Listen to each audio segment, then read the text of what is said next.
महंत श्री कमलदास महाराज जी के पावन सानिध्य में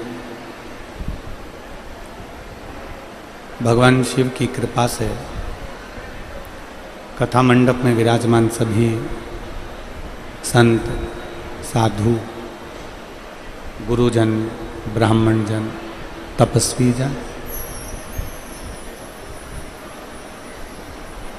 गुरु द्रोणाचार्य जी की ये पवित्र भूमि गुरुग्राम हरियाणा, जिसकी इस पवित्र पावन धरा पर स्वर्गीय श्री महेश जी यादव जी की स्मृति में पवित्र पावन शिव महापुराण की कथा का लाभ आपको हम ले रहे हैं। कथा के मुख्य यजमान के रूप में विराजमान श्री टेकराम जी यादव, श्री मुकुल जी यादव, श्री हर्ष जी यादव, श्री वर्धन जी यादव, श्री लक्ष्य जी यादव, यादव परिवार गुरुग्राम हरियाणा। एक बार यजमान परिवार के लिए जोरदार ताली बजाकर साधुवाद, स्वागत, वंदन, अभिनंदन। जिन्होंने इस पवित्र पावन शिव महापुराण कथा का लाभ आप और हमको दिया है। कथा में विराजमान महंत श्री कमलदास जी महाराज जी के लिए भी एक बार जोरदार ताली बजाकर उनके लिए भी साधुवाद, प्रणाम। ये पवित्र पावन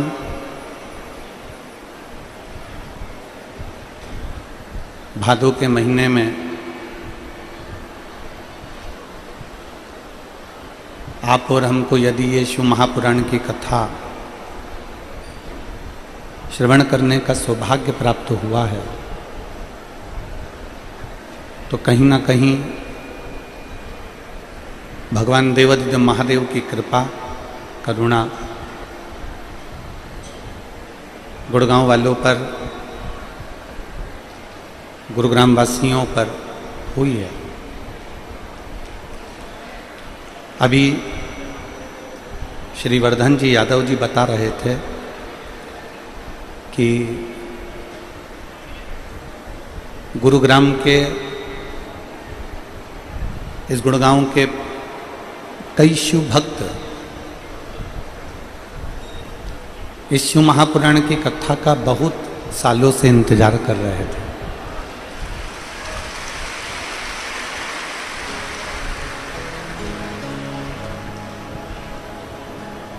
श्री वर्धन जी यादव जी कह रहे थे कि गुड़गांव वासियों को बहुत दिन से इंतजार था और बहुत लंबे समय के बाद में गुरुग्राम की यह पवित्र भूमि पर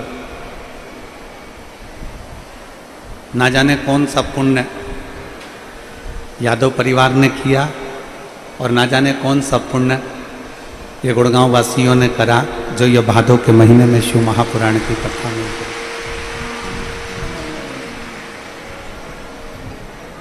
और तेरी कृपा बिना ना हिले एक भी लेते श्वास, तेरी कृपा से तनु तनु बखान क्या करूं मैं, राखों के ढेर का चपटी भभूत में खजाना कुबेर का। हे गंगाधार मुक्ति द्वार ओंकार तू, भोले ओंकार तू, आयो शरण तेरा शंभु तार तार तू। तेरी कृपा बिना न हिले एक भी अणु लेते हैं श्वास तेरी कृपा से तनु तनु। उसकी कृपा बिना कुछ नहीं हो सकता, उसकी करुणा के बिना कुछ नहीं हो सकता। आपके और हमारे कोई पुण्य प्रबल हुए हों। वैसे तो हरियाणा वालों के सबके पुण्य, सारी सृष्टि के लोगों के पुण्य से ज्यादा प्रबल हरियाणा वासियों के पुण्य होते हैं हमारे।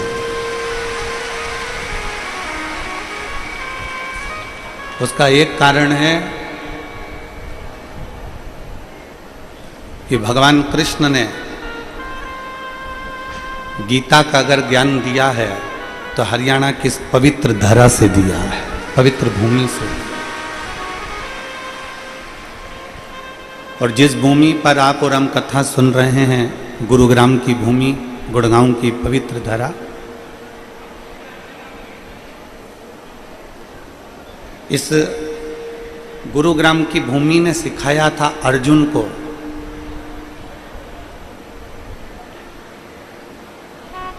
इस गुरुग्राम की भूमि ने सिखाया था भीम को, युधिष्ठिर को, नकुल को, सहदेव को।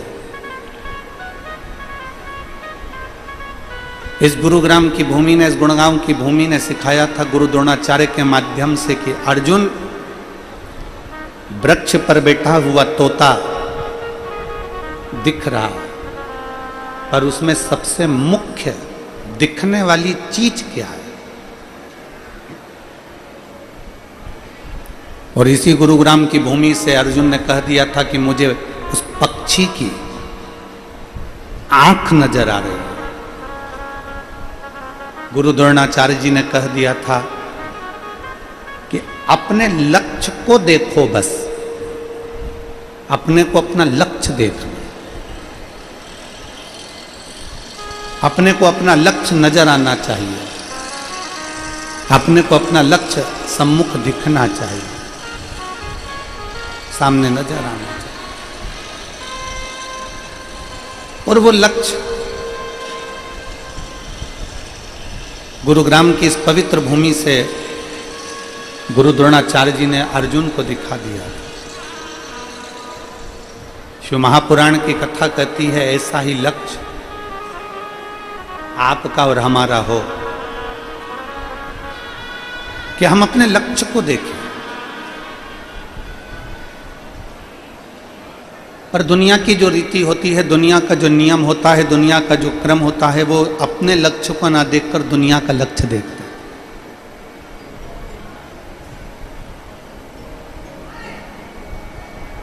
ये शिव महापुराण की कथा 5 दिवसीय है।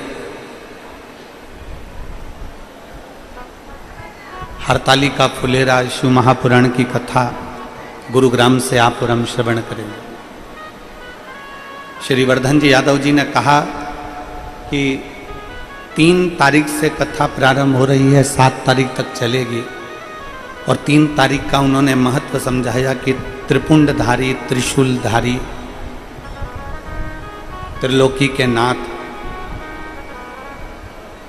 त्रिनेत्रधारी की कथा आज 3 तारीख से प्रारंभ हो रही है। और वास्तवता है,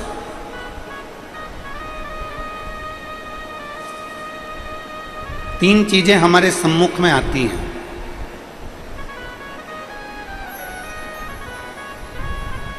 एक स्वयं के लिए देख लेना, एक अपने परिवार के लिए देख लेना, और एक संपूर्ण जगत के लिए देख लेना।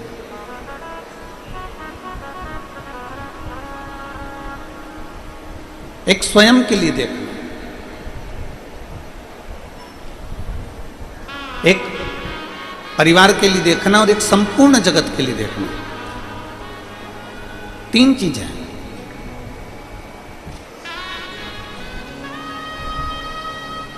ये जो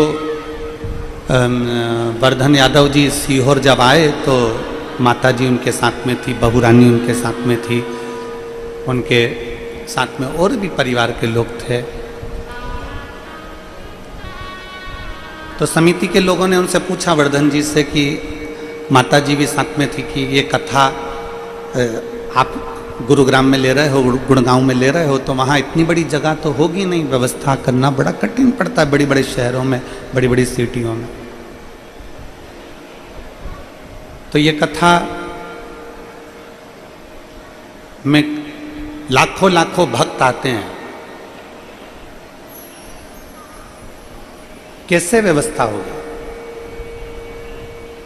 आप क्या छोटे रूप में कराएंगे कि बड़े रूप में कराएंगे? तो वर्धन जी का एक शब्द बड़ा अच्छा था, मैं इसके लिए वर्धन यादव जी को धन्यवाद देता हूं कि उनका शब्द था, ये कथा केवल हमारे लिए नहीं, पूरे गुरुग्राम के लिए होना चाहिए, पूरे गुड़गांव के लिए होना चाहिए। मैं साधुवाद देता हूं वर्धन जी आपको, उसके लिए बहुत बहुत साधुवाद कि ये कथा केवल मेरे अपने लिए नहीं, ये कथा केवल मेरे अपने परिवार के लिए नहीं, ये कथा संपूर्ण विश्व के कल्याण के लिए, पूरे गुरुग्राम के लिए, पूरे गुड़गांव वासियों के लिए होना चाहिए, पूरे हरियाणा वालों के लिए होना चाहिए।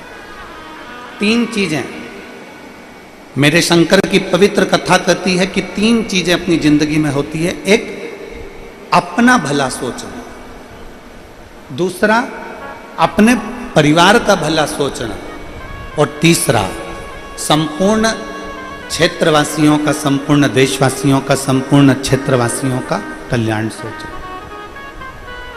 और जिसने अपने परिवार का विचार छोड़ा और संपूर्ण क्षेत्रवासियों के लिए अच्छा सोचना प्रारंभ करा, जगत में भोलेनाथ भी उसका हाथ पकड़कर आगे बढ़ाना प्रयास करते हैं कि वो आगे बढ़ते हैं। शिव तत्व इसी को कहते हैं। भगवान शंकर की पवित्र कथा, शिव महापुराण की कथा यही वर्णन करती है। लाखों की संख्या में आप लोग आए हैं, बड़े ध्यान लगाकर अगर कथा सुनेंगे, अपना चित्त, अपना मन, अपनी वृत्ति शिव में अगर लगाएंगे, 5 दिन इन पंचम इंद्रियों को अगर हमने हमारे भगवान देवाधिदेव महादेव को समर्पित कर दिया, 5 दिन हमने ये पंचम इंद्रियां भगवान शिव को दे दी, अपना भीतर मन, चित्त, वृत्ति को हमने शिव को दे दिया, तो ये निश्चित है कि आप यहाँ से खाली नहीं जाएंगे। जब 5वें दिन जाएंगे तो आपकी झोली भी खुशियों से भरी होगी और अगली कथा में आपका भी पत्र होगा।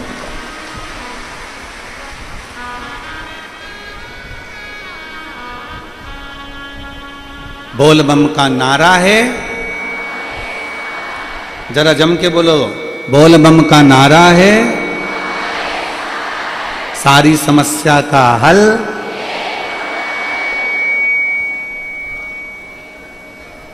शिव तत्व की प्राप्ति हो। भगवान देवाधिदेव महादेव का चरित्र कहता है। एक सुंदर से प्रसंग से शिव महापुराण की कथा प्रारंभ हो रही है, सुंदर से प्रसंग से, जिसमें श्री वेदव्यास जी ने देवराज नाम के ब्राह्मण का चरित्र कहा। और बहुत सावधानी से सुनिएगा, बहुत दूर दूर से आए हो, 100 रुपये, 50 रुपये, 200 रुपये अपने खर्च कर कर आए, ऑटो से, रिक्शे से, गाड़ी से यहां पहुंचे हो। बहुत सावधानी से कथा को सुनिएगा, बहुत प्रेम से।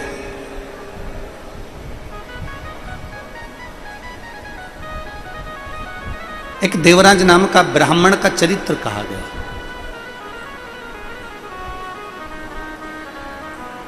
और वो देवराज जिसने कभी शंकर भगवान के मंदिर की सीढ़ी नहीं चढ़ी थी, वो देवराज जो कभी शिवालय तक नहीं गया, वो देवराज जो कभी भगवान शंकर की चौखट तक नहीं गया, जिसने कभी भगवान शंकर के शिवलिंग पर एक लोटा जल भी समर्पित नहीं करा, कभी उसने भगवान शंकर का कोई शिवालय नहीं देखा, कभी उसने भगवान शंकर का कोई देवालय, कोई शिवालय या शंकर भगवान के मंदिर में कभी वो गया ही नहीं। शिव के द्वार तक वो पहुंचा ही नहीं। और वेदव्यास जी कहते हैं कि देवराज नाम का ब्राह्मण जो ब्राह्मण के घर में जन्म ले लेता है, ब्राह्मण के कुल में जन्म ले लेता है, पर कभी ब्राह्मण कर्म नहीं कर पाता।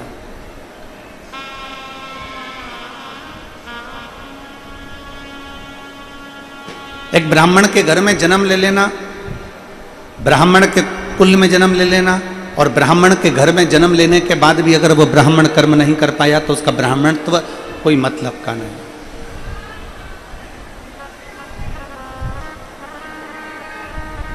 शिव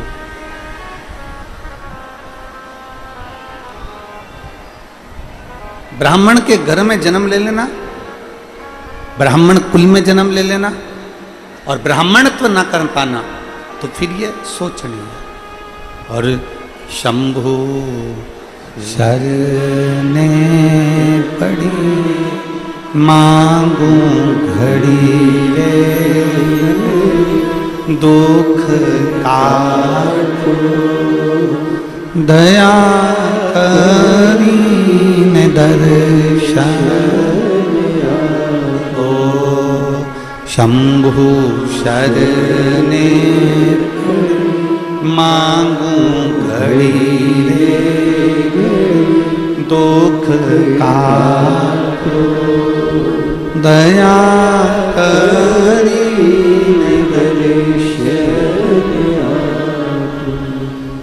देवराज ब्राह्मण के घर में जन्म जरूर ले लिया पर ब्राह्मण कर्म नहीं कर पाया। समय निकलता गया, अपनी पत्नी अपने बच्चों का भरण पोषण वो आराम से कर रहा था, पर एक पर स्त्री का संग उसको मिल गया। अभी गुरु गोविंद सिंह जी की पुण्य स्थली नांदेड़ में शिव महापुराण की कथा में हमने कहा था, बन सके तो दो चीजों से दूरी बना लो, एक पर स्त्री और दूसरा पर धन। पराई स्त्री और पराया धन व्यक्ति को कब बर्बाद कर देता है उसको खुद भी मालूम नहीं पड़ पाता है, खुद भी नहीं दिखता।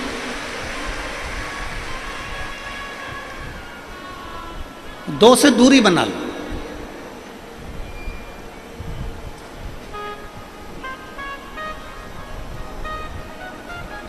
यहां तक शिव महापुराण की कथा कहती है कि पर स्त्री पर विदल और उत्पल ने अपनी दृष्टि दी थी, पर स्त्री पर लंकाधिपति रावण ने अपनी दृष्टि दी थी, पर स्त्री पर कौरव में से दुशासन ने पर दृष्टि दी थी।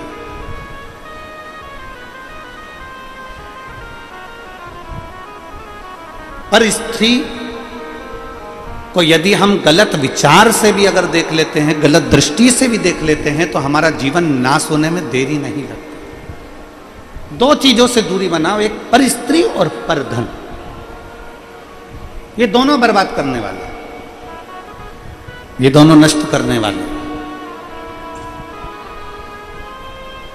और देवराज ने सबसे बड़ी गलती करी कि देवराज अपनी घर में पत्नी थी, अपने घर में बच्चे थे, पूरा परिवार था, उनका भरण पोषण भी चल रहा है, उनका भोजन भी चल रहा है, उनका अच्छे से देख रेख भी चल रहा है। पर देवराज ने एक गलती करी कि एक सुंदर स्त्री के संग में वो पड़ गया और एक स्त्री का संग ऐसा मिल गया उसको कि उस स्त्री ने, उस नारी ने देवराज से कहा कि रानी के गले में जो हार है, रानी के गले में जो हार पड़ा हुआ है वो हार मुझे चाहिए।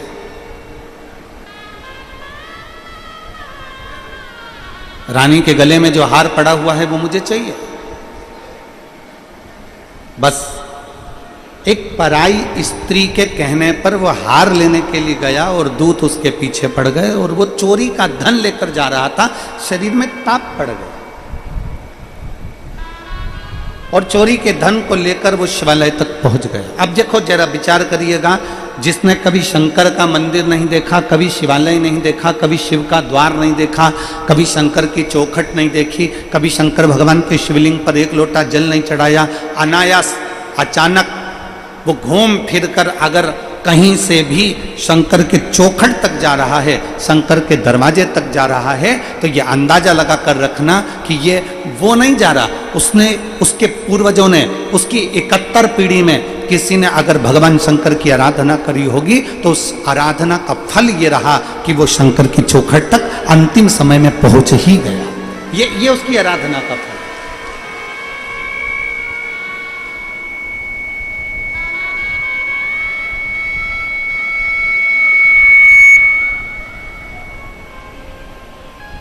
ये उसकी आराधना का फल है कि वो अंतिम समय में शिव की चौखट तक पहुंच ही गया।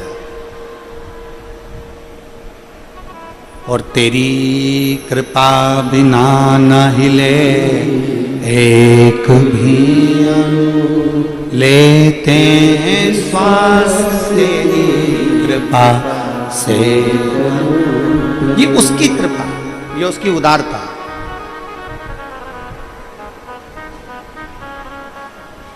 और मैं श्री टेकराम जी यादव जी को, श्री मुकुल जी यादव जी को, श्री हर्ष जी को, श्री वर्धन जी को, श्री लक्ष्य यादव जी को और यादव परिवार को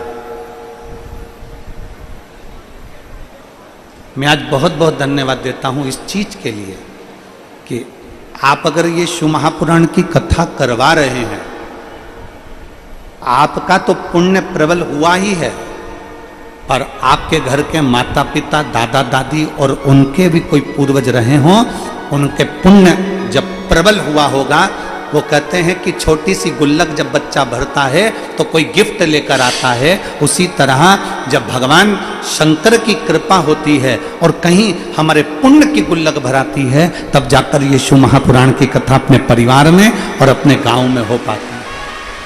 कोई पुण्य प्रबल हुआ।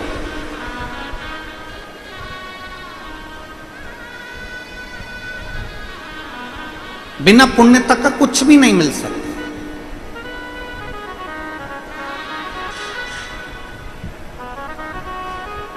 कमी है क्या इस गुड़गांव में, इस गुरुग्राम में कमी है क्या? करोड़पतियों की, धनपतियों की, वैभवपतियों की, सत्तापतियों की, धनपतियों की कोई कमी है? नहीं। धनपति बहुत हो सकते हैं, करोड़पति बहुत हो सकते हैं, सत्तापति बहुत हो सकते हैं, वैभवपति बहुत हो सकते हैं, पर शिव महापुराण की कथा कहती है पुण्यपति होना थोड़ा सा कठिन विषय हो जाता है। पुण्यपति होना,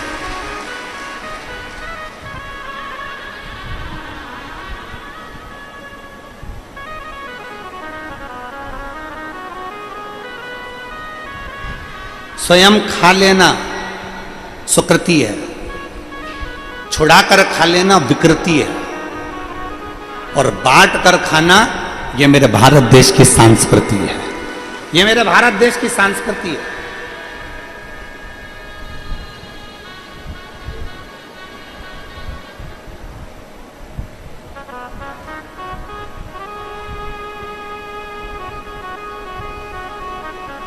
ये संसार की रीति है, पहले बहुत सारा धन जोड़ने के लिए पूरे शरीर का त्याग कर देता है और फिर शरीर को ठीक करने के लिए पूरे धन का त्याग कर देता है। ये संसार की रीति है।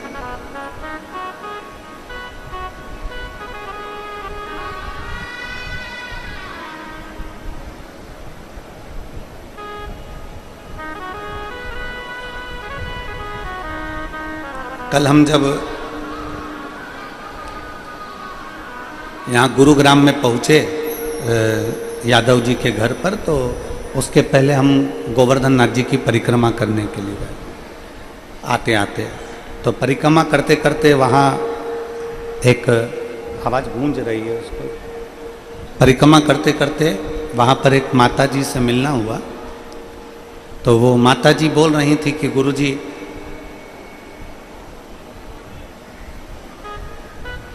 हम बहुत दिन से माला जाप करते हैं, पहले हमारा मन माला में लग जाता था, आजकल हमारा मन माला में नहीं लगता।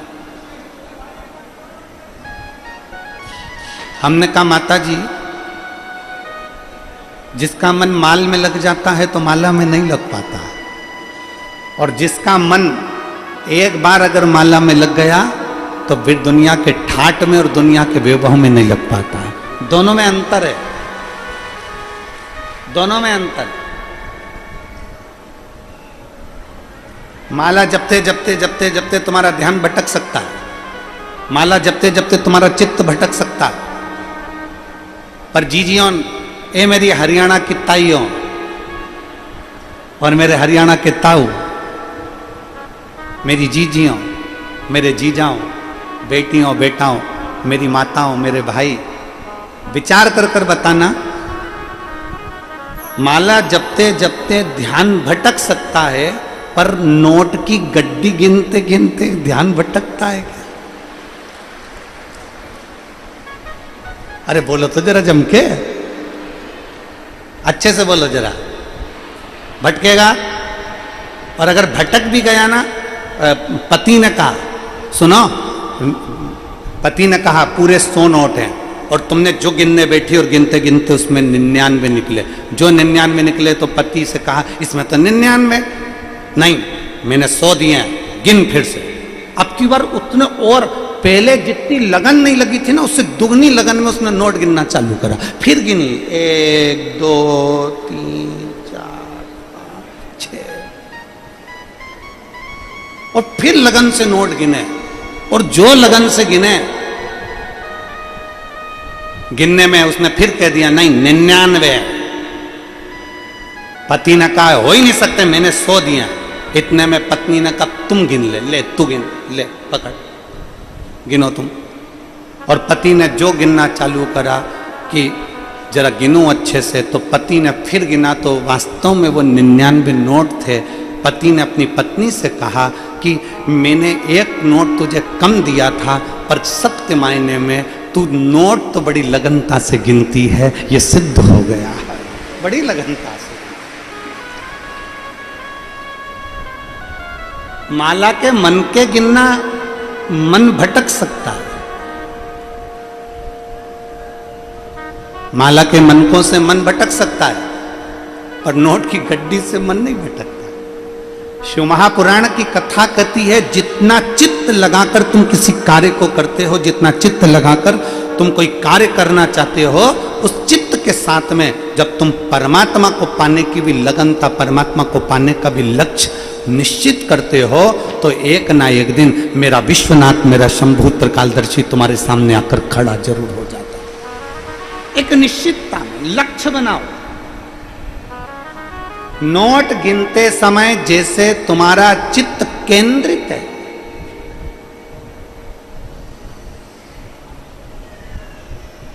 धन गिनते समय जैसे तुम्हारा चित्त केंद्रित है, और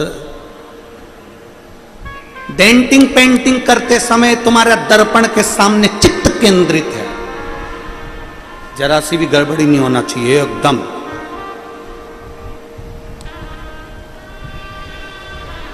जोरदार। पेंसिल से पहले लाइन खिंचाएगी, फिर डब्बा, फिर डब्बा भरा। नयन, दर्पण के सामने तुम्हारा ध्यान केंद्रित है, धन गिनते समय तुम्हारा ध्यान केंद्रित है, कुछ कार्य करते समय तुम्हारा ध्यान केंद्रित है, कपड़ा सिलते समय तुम्हारा ध्यान केंद्रित है, अपने लिए कुछ बनाते समय तुम्हारा ध्यान केंद्रित है। उसी तरह अपनी जिंदगी बनाने के लिए शिव के चरणों में भी तुम्हारा ध्यान केंद्रित होना चाहिए। शिव के चरणों में तुम्हारा ध्यान। और मैंने तेरे ही भरोसे बाबा, तेरे ही भरोसे हवा बिच उड़ती जावांगी, बाबा डोर हथों छड़ी में कटी जावांगी, भोले में तेरी कदम, शंभू में तेरी कदम, हवा बिच उड़ती जावांगी, बाबा डोर हथों छड़ी में कटी अपने ध्यान को केंद्रित करें, और जितना ध्यान केंद्रित होगा उतना शिव को पाने में देरी नहीं लगेगी। जितना केंद्रित होगा, क्यों? बेलपत्री को जब भी चढ़ाया जाता है तो पीछे की डंडी पकड़कर नहीं चढ़ाया जाता। बेलपत्री को चढ़ाने के लिए मध्य भाग को, जैसे यह बेलपत्र होता है तो इसका मध्य की जो डंडी होती है, मध्य भाग होता है बेलपत्री का, तब मध्य भाग को पकड़कर हम भगवान शंकर को बेलपत्र समर्पित करते हैं। कोई भी बेलपत्र ऐसे नहीं चढ़ाता कि डंडी पकड़ के चढ़ा दिया, फिर पीछे की डंडी पकड़ के चढ़ा दिया, फिर पीछे की डंडी पकड़ के चढ़ा दिया, फिर डंडी पकड़ा, फिर चढ़ा दिया ना। मेरे देवादिदेव महादेव को जब भी बेलपत्र चढ़ाया जाता है तो मध्य भाग, पीछे की डंडी पकड़कर नहीं, मध्य भाग से भगवान शंकर को बेलपत्र समर्पित किया जाता। मध्य भाग से जब भी पकड़ेंगे तो मध्य भाग को पकड़कर बेलपत्र समर्पित करेंगे। क्यों?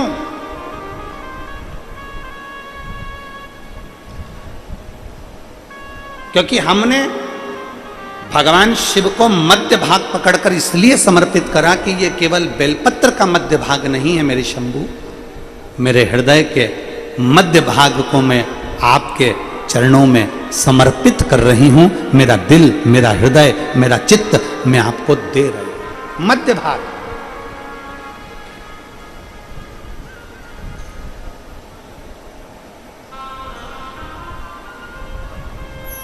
एक विश्वास के साथ दे रही हूं। एक मां बैठी है,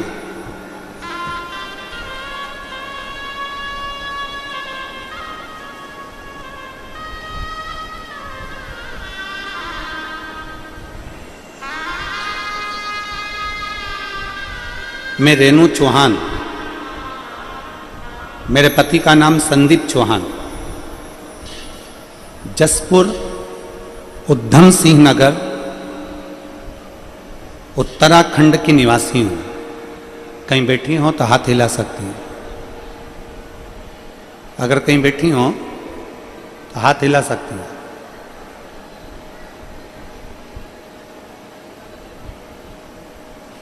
और अगर बैठी हो और साथ में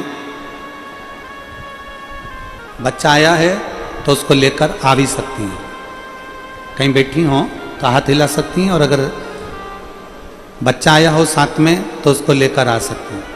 व्यासपीठ। मैं रेणु चौहान, मेरे पति का नाम संदीप चौहान, मैं जसपुर उधम सिंह नगर उत्तराखंड की निवासी हूँ। मेरे बाबा का मैं क्या वर्णन करूं गुरुदेव। मेरी शादी के मैंने 2 साल, 3 साल, 4 साल, 5 साल, 6 साल, 7 साल, 8 साल, 9 साल, 10 साल, 11 साल केवल बच्चे का इंतजार करा कि मुझे संतान होगी। पर मैंने जिस डॉक्टर साहब के पास में जाकर चेकअप कराया, मेरे पति के साथ में गई और डॉक्टर को मैंने चेकअप कराया। मैंने दिल्ली तक नहीं छोड़ा, सब दूर इलाज करवाया, पर डॉक्टरों का कहना था कि मैं मां नहीं बन सकती, संतान नहीं हो सकती। सब दूर से हार गई। 11 साल में, 11 साल मेरी शादी को हो गए। तब मेरी सहेली ने बताया कि टीवी पर कथा आती है शिव महापुराण की, उसको सुनना चालू कर। मैं आपको नहीं जानती थी। टीवी खोली, आस्था चैनल पर पहली बार आपकी कथा आसन लगाकर टीवी के सामने बैठकर सुनी। और एक कथा नहीं, कई कथाएं मैंने सुनी। आंकड़े की जड़ का प्रयोग किया, सफेद आंकड़े की जड़ लाई, तुम रुकेश्वर महादेव के नाम से अपनी कमर पर बांधना। 1 बार करा नहीं हुआ, 2 बार करा नहीं हुआ, 3 बार करा नहीं हुआ। फिर आपकी कथा में सुना था कि पंडाल में बैठकर जो मांगा जाता है वो बाबा देता जरूर है। फिर हमने सोचा कि हमारे पास में तो कहीं कथा हो नहीं रही तो कहां जाएं। फिर मैं नोएडा में कथा थी, वहां पर मैंने केवल 1 दिन की कथा नोएडा की श्रवण करी। और वहां बैठकर मैंने बाबा से विनती करी, बाबा सारी दुनिया की झोली भरते हो तो मेरी खाली क्यों रख दी। केवल 1.5 महीना निकला और बाबा की कृपा से मेरा गर्भ ठहर गया। और मैं बाबा को यहाँ धन्यवाद देने के लिए आई हूँ कि 11 साल के बाद मुझे मेरे बाबा ने पुत्र रत्न की प्राप्ति कराई। मैं बाबा को धन्यवाद देने के लिए आई हूँ। मेरा मोबाइल नंबर ये है। एक लाइन अच्छी लिखी है, आप और हम सब मिलकर गुनगुनाते हैं। हम तो बाबा के भरोसे चलते हैं, हम तो बाबा के भरोसे चलते हैं। ये दुनिया वाले चलते हैं, ये दुनिया वाले जलते हैं, हम तो बाबा के भरोसे चलते हैं, हम तो बाबा के भरोसे चलते हैं। ये दुनिया वाले जलते हैं, ये दुनिया वाले जलते हैं, हम तो बाबा के भरोसे चलते हैं, हम तो बाबा के भरोसे चलते हैं।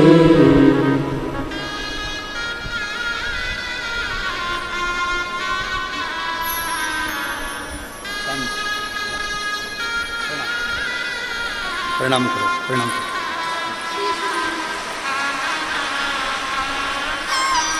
शंभो शंभो शंभो। मुझे बहुत साल बाद है, आपकी कृपा है।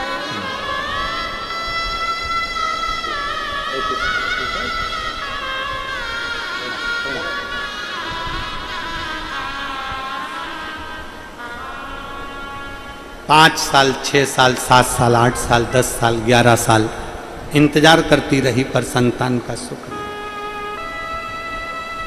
पंडाल में बैठकर एक बार कथा का रसपान किया और बाबा ने कृपा करी। रेणु चौहान, पति का नाम संदीप चौहान, जयपुर उधम सिंह नगर उत्तराखंड की निवासी। एक बार जोरदार ताली बजाकर उनका साधु का शिव तत्व की प्राप्ति। फिर निवेदन करूंगा, यहाँ जितने बैठे हैं, जितने आस्था चैनल पर सुन रहे हैं, जितने फेसबुक यूट्यूब पर कथा को सुन रहे हैं, आप बहुत दूर दूर से कथा को श्रवण करने के लिए आए हो, दिल से सुनना। कहीं यादव परिवार पर भगवान भोलेनाथ की कृपा हुई है और उनसे ज्यादा कृपा आप पर हुई है, जो ये कथा गुरुग्राम की भूमि पर हो रही थी। दिल से सुन, थोड़ा मन लगाकर, चित्त लगा। पड़ोसन अगर कुछ भी बोले तो कहना जवाब में कथा के 3 घंटे बाद दूंगी, मेरे को अभी सुन लेने दो। मुझे बाबा के दरवाजे पर आकर झोली भर, मुझे सुन। एक चित्तवृत्ति शिव को दे दो। हम भगवान को सब कुछ देते हैं। हमने भगवान का भोग भी लगाया, वस्त्र भी दिया, आभूषण भी दिया, धन भी दिया, सब कुछ भोलेनाथ जी को, सब कुछ हमने भगवान को दिया, पर अपना मन नहीं दे पाते, दिल नहीं दे पाते, हृदय नहीं दे पाते। और वही देना है। एक शिव महापुराण का बड़ा सुंदर चरित्र है।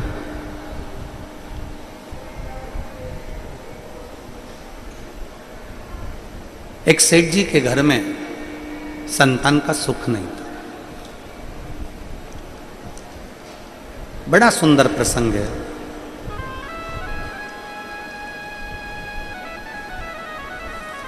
सेठ जी के घर में औलाद नहीं थी। सेठ, सेठानी, दोनों के घर में जब औलाद का सुख नहीं था, पर मन चित्त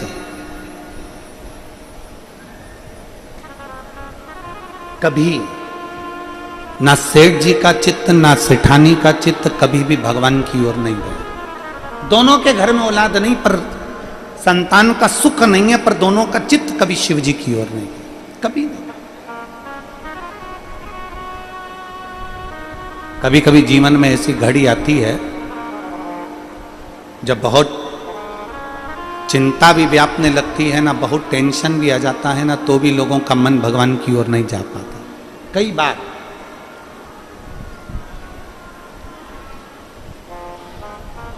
चित्त नहीं गया।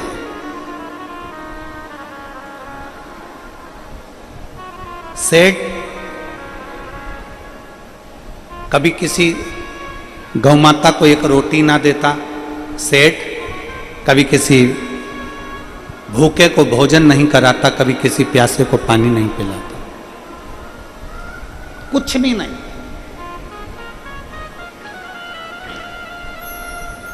सेठानी का स्वभाव भी ऐसा ही था कि वो कभी किसी को कुछ नहीं देता।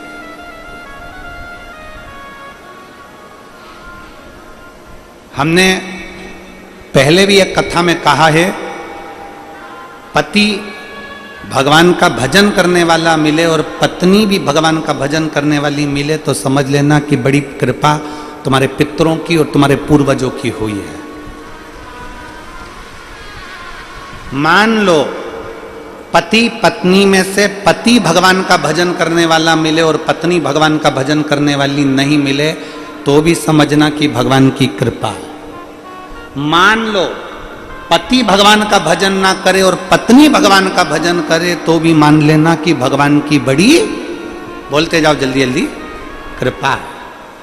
और अगर पति और पत्नी दोनों ही सीताराम है, ना पति कभी भगवान का नाम ले ना पत्नी कभी भगवान का नाम ले, ना पति कभी धर्मात्मा, ना पति कभी भूखे को भोजन कराए, ना पत्नी कभी भूखे को भोजन कराए, ना पति किसी के लिए खड़ा हो ना पत्नी किसी के लिए खड़ी हो, तो समझ लेना कि फिर तो सीताराम तो सीताराम, राधे श्याम तो राधे श्याम नहीं है।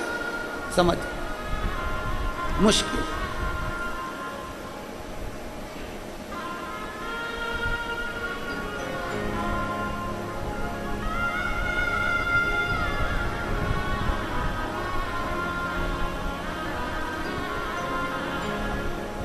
वर्धन जी, यादव परिवार, काका जी, चाचा जी, आपको भी कहेंगे हम, और पूरे वर्धन परिवार को, श्री टेकराम जी को, मुकुल जी को, हर्ष जी को, लक्ष्य जी, वर्धन जी, सबको कहेंगे। ये गुरुग्राम की एक वीडियो सबसे ज्यादा वायरल हो रही है। कौन सी? लोग बोल के लिखकर भेज रहे हैं कि हमने, कई शिव भक्त यहाँ बैठे हुए हैं जिन्होंने 2 कथा 3 कथा, कहीं नोएडा की सुनी, कहीं कहीं की सुनी, कहीं कहीं की सुनी, पर यहाँ की एक वीडियो में लोग लिखकर भेज रहे हैं कि यहाँ पर एक तो बैठने की व्यवस्था और दूसरी यहाँ की भोजन व्यवस्था इतनी सुंदर है गुरुजी कि उसका हम वर्णन नहीं कर सकते। ये लिख के भेज, एक भोजन व्यवस्था शिव भक्तों के लिए, जो रात्रि को रुकने वाले भक्त हैं शंकर के, जो आ जाते हैं शिव के भरोसे, शंकर के भरोसे आए, बैठ गए, उनके लिए बड़ी सुंदर व्यवस्था। उसके लिए हम आपको साधुवाद देते हैं, बहुत बहुत साधुवाद, धन्यवाद। शिव तत्व इसी को, सेठ और सेठानी दोनों ने कभी भूखे को भोजन नहीं कराया, कभी प्यासे को पानी नहीं पिलाया, कभी किसी को अन्न का भाग नहीं दिया, कभी कोई सेवा नहीं करी, कभी कोई शिव की आराधना नहीं करी, कभी राम की आराधना, कभी कृष्ण की आराधना, कभी दत्त की आराधना, कभी देवी की आराधना, किसी की आराधना नहीं करी। संतान का सुख नहीं। अब एक दिन भूलवश ना पत्नी ने ना पति ने, किसी ने नहीं सोचा था, भूल से सोमवार के दिन अष्टमी तिथि पड़ गई, भूलवश। और सोमवार के दिन जैसे ही अष्टमी तिथि पड़ी और इनके बगीचे से जो गूंज रहा है ना, इसको थोड़ा कम करो, डीले कम करिए, डीले कम करो थोड़ा। भूलवश सोमवार की अष्टमी तिथि पड़ी और सोमवार की अष्टमी तिथि पड़ने पर भूलवश इनके बगीचे में से कोई बेलपत्री का वृक्ष लगा हुआ था, कोई पुष्प का वृक्ष लगा हुआ था, उसमें से कोई फूल बेलपत्र तोड़ कर ले गए। अच्छा, दोनों की सेठ सेठानी का मन ऐसा था कि ना तो ये फूल किसी को तोड़ने देते, ना बेलपत्री किसी को तोड़ने देते, ना कुछ, और तो और कि हमारे बगीचे का कोई सामान ना तोड़ ले, उस चक्कर में इन्होंने एक कुत्ता भी रख रखा था कि कोई हमारे बगीचे में ना घुस जाए, कोई हमारे बगीचे में ना पहुंच जाए। अब जरा तुम अंदाजा लगाइएगा कि कितना विचित्र संसार हो गया, कितना विचित्र समय हो गया। पहले व्यक्ति जानवर से डरता था, आज के जमाने में व्यक्ति इंसान से डरता है। और इंसान हम पर घात ना कर दे, इसलिए इंसान जानवर का साथ लेता है, कुत्ते को पाल कर रखता है कि कोई हमारे यहां प्रवेश ना कर दे।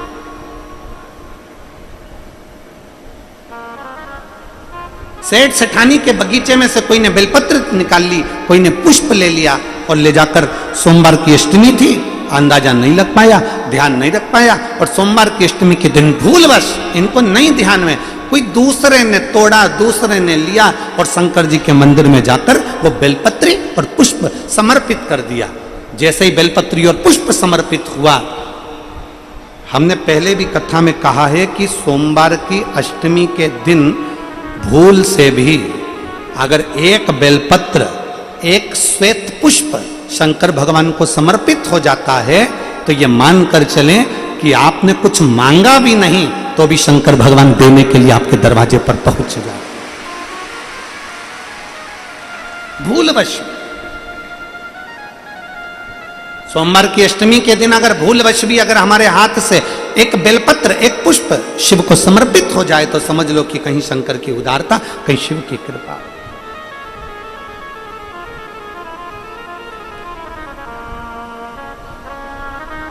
सेठ सेठानी के दरवाजे से कोई बेलपत्री तोड़ कर ले गया, कोई पुष्प तोड़ कर ले गया, भगवान को सोमवार की अष्टमी के दिन समर्पित कर दिया। शिव की कृपा से, बाबा देवादिदेव महादेव की कृपा से, जिसके बगीचे से तोड़ कर लेकर गए थे, जिसके घर से तोड़ कर लेकर गए थे, जिसके बगीचे से, जिसके घर से बेलपत्री और फूल तोड़ कर लेकर गए थे, मेरे शंकर भगवान ने उनके घर में भी एक पुष्प दे ही दिया, उनके घर में फूल जैसा बेटा दे ही दिया, एक पुत्र हो गया।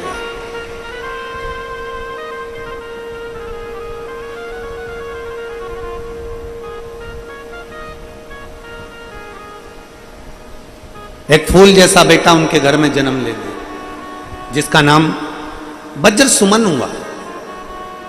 क्या नाम पड़ा? जम के बोलिए जरा, वज्र सुमन। क्योंकि फूल तोड़कर कोई दूसरा लेकर गया था, पुष्प तोड़कर लेकर गया था, इसलिए उसका नाम वज्र सुमन हुआ। बेटे ने जन्म ले लिया वज्र सुमन ने। वज्र सुमन धीरे धीरे धीरे धीरे धीरे धीरे बड़ा होने लगा। वज्र सुमन अब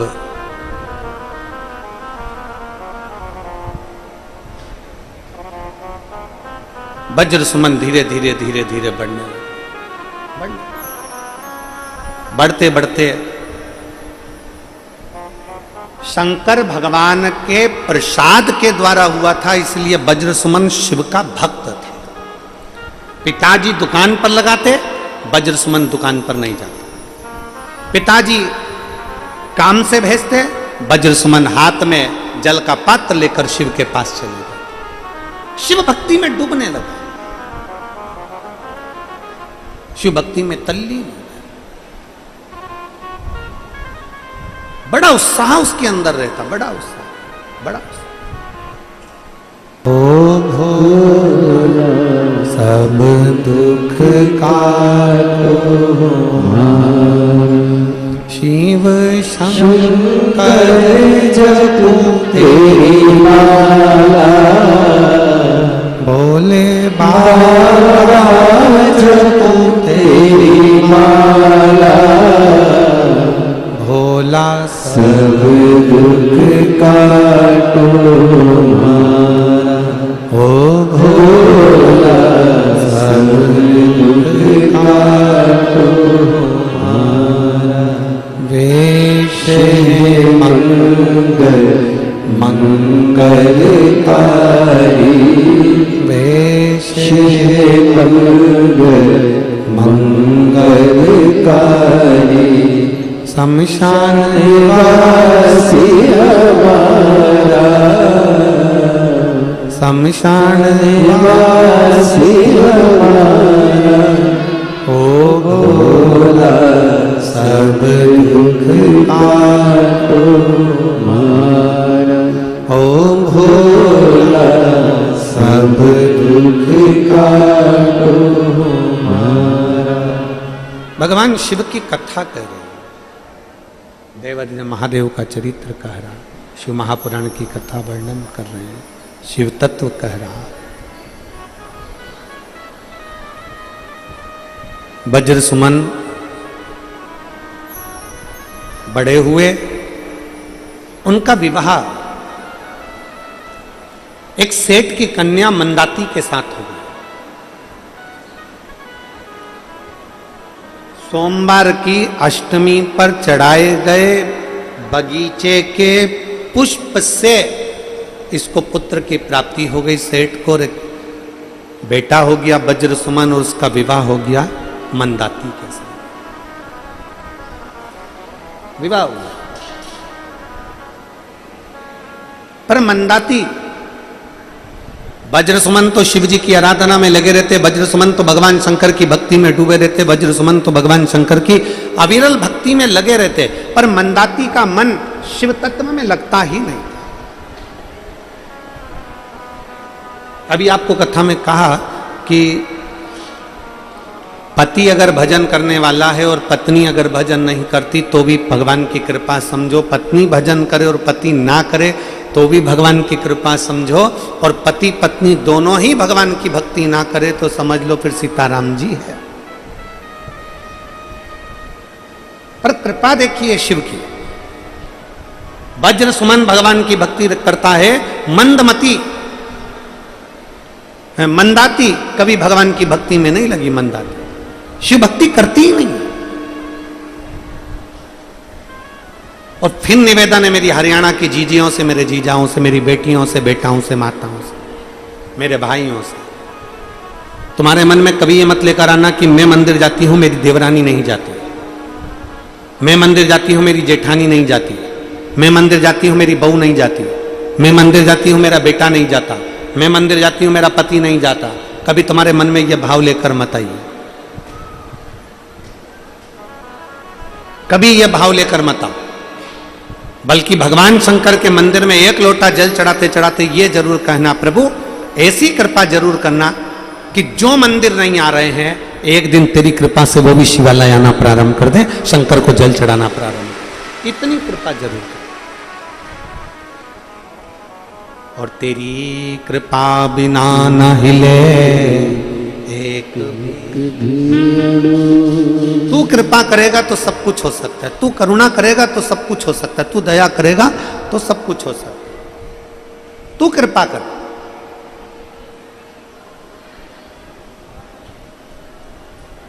बाबा की कृपा ऐसी हुई।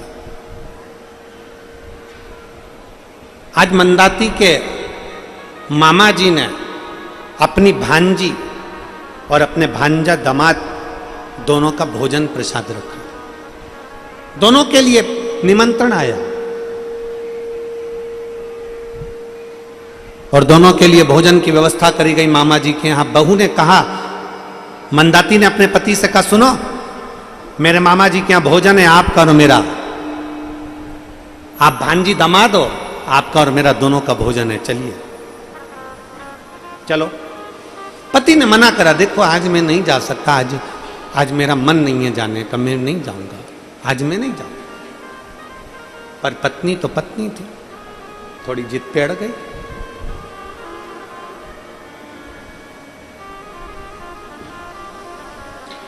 थोड़ी प्रीति मामा जी से ज्यादा थी, तो वो प्रीत सामने अड़ रही थी। कैसे नहीं चलोगे? सास को मालूम पड़ा कि मेरी बहू जिद पर अड़ी हुई है कि मामा जी के यहाँ भोजन है और बेटा जाने को तैयार नहीं है, तो सास ने अपने पुत्र को बुलाकर समझाया, ए वज्र सुमन, अगर बहू कह रही है तो चले जाओ, व्यर्थ का क्लेश मत मचाओ, जाओ मामा जी के यहाँ भोजन करने जाओ। वज्र सुमन ने कहा, ठीक है माँ, अगर तुम कह रही हो तो मैं भोजन करने जाता हूं।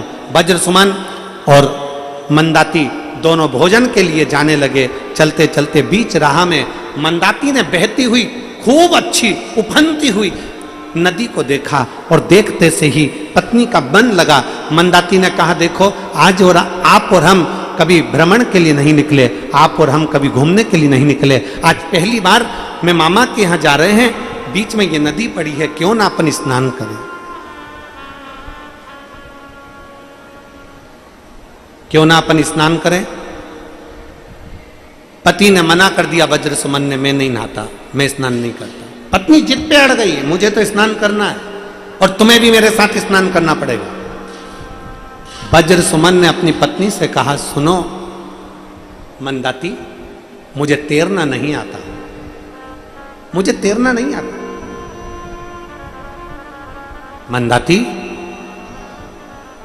हमारा शास्त्र कहता है जिस नदी को हम पहचानते नहीं हैं, जिस तालाब को हम पहचानते नहीं हैं, जिस कुएं को हम जानते नहीं हैं, जिस बावड़ी को हम जानते नहीं हैं, उसमें उतरना नहीं चाहिए। यह हमारा शास्त्र कहता है। मैं कैसे उतर जाऊं? मंदाती ने जिद पकड़ी। मेरा निवेदन है कई माताओं से, कभी भी जिंदगी में अपने पति के साथ अगर भ्रमण पर जा रहे हो, अपने पति के साथ कहीं घूमने जा रहे हो, अपने पति के साथ किसी शॉपिंग मॉल में जा रहे हो, अपने पति के साथ कहीं शॉपिंग करने के लिए जा रहे हो, कहीं किसी कार्य में जा रहे हो, तो मेरा माताओं से भी निवेदन है और पतियों से भी निवेदन है कि आपस में इतना तालमेल बनाकर चलना। तुम्हारी घर में कितना भी क्लेश होता हो, पर दुनिया के लोगों को यह मालूम ना पड़ पाए कि तुम्हारे भीतर कितना क्लेश है। दुनिया के लोगों को मालूम ना पड़े।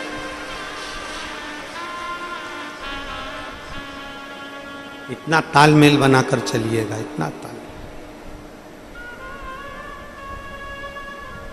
दुनिया के लोगों को यह मालूम ना पड़े कि तुम्हारे अंदर कितना क्लेश है। देवरानी जेठानी, सास बहू, भाई भाई,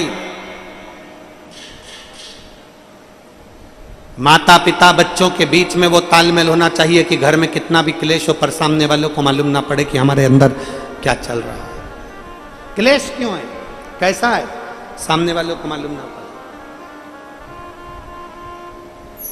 भीतर रखो, बाहर प्रकट मत करो।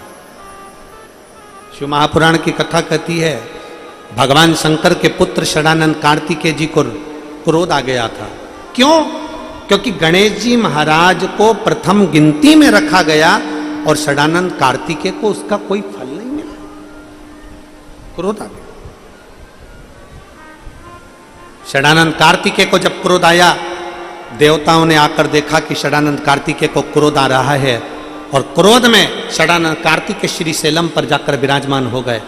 जब श्री शैलम पर कार्तिकेय जी बैठे, इंद्र ने जाकर पूछा, क्यों कार्तिकेय, आप अपने पिता पर क्रोध कर रहे हो? क्यों कार्तिकेय, तुम्हारे भाई को ज्यादा सम्मान मिल गया इसलिए तुम्हें गुस्सा आ रहा है? क्यों कार्तिकेय, तुम्हारे भाई का नाम सब दूर चल रहा है इसलिए तुम्हें क्रोध आ रहा है? षडानंद कार्तिकेय जी ने उसी समय इंद्र से कहा, इंद्र तुम व्यर्थ की बात ना करो, गणेश मेरे दिल में बसता है, मेरे पिता मेरे दिल में बसते हैं, मेरी माँ मेरे दिल में बसती है, मेरा परिवार मेरे दिल में बसता है। तो फिर तुम अपने माता पिता से रुष्ट होकर, तुम अपने माता पिता से नाराज होकर ये श्रीशैलम में आके क्यों बैठ गए?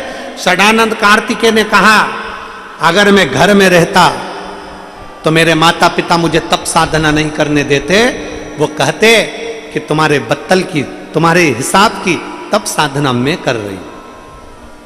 यहां जितनी माताएं बैठी हैं ना, कभी कभी अपने बेटे से कह देती हैं, बेटा कहता मम्मी मुझे अष्टमी का व्रत करना है, मम्मी मुझे प्रदोष का व्रत करना है, मम्मी मुझे सोमवार का व्रत करना है। तो घर में जितनी माताएं रहती ना, वो अपने बच्चे से कहती, तुझे क्या जरूरत है व्रत करने की, मैं कर तो रही हूं, मैं कर रही हूं ना, तुझे क्या जरूरत है करने की, मैं कर रही हूं ना। कई कई माताएं कहती हैं कि मैं कर रही हूं ना, तुझे क्या जरूरत है। षडानंद कार्तिकेय जी कहते हैं इंद्रदेव से, इंद्रदेव तुम ये मत सोचना कि गणेश मुझसे दूर है, मेरे माता पिता मुझसे दूर हैं। षडानंद कार्तिकेय जी कहते हैं इंद्र सब मेरे दिल में बसते हैं, पर मेरे माता पिता मुझे तप साधना नहीं करने देते, इसलिए मैं श्री सेलम पर आकर तप साधना करने के लिए यहां पर निवास कर रहा हूं। यहां रहे, ये मेरे भीतर की बात है, ये मेरे अंदर की बात है, ये मेरे भीतर की बात है। यहां मेरे बहुत लोग मिलते हैं, देवर देवरानी अगर दूसरे मकान में रह रहे हैं, जेठ जेठानी दूसरे मकान में रह रहे हैं, तो देवरानी के पास में भी ढेर जाएंगे और जेठानी के पास में भी बहुत जाएंगे। क्यों? क्या तुम्हारे जेठ ने तुम्हें हिस्सा नहीं दिया? क्यों? क्या तुम्हारे देवर ने तुम्हारे लिए कुछ नहीं किया? क्यों? तुम्हारे मामा जी ने, तुम्हारे काका जी ने कुछ नहीं किया? क्यों? तुम्हारी बुआ जी ने, फूफा जी ने कुछ नहीं किया? दुनिया के लोग, प्रपंच रचने वाले ढेर आएंगे, पर शिव महापुराण की कथा कहती है क्या किसको रोइए, चादर तान के सोइए। आग लगे बस्ती में, जरा जम के बोलो, जरा अपन रहो मस्त। क्यों व्यर्थ की बातें करना? शिव स्तुति में अपना चित्त लगाओ। एक पत्र है,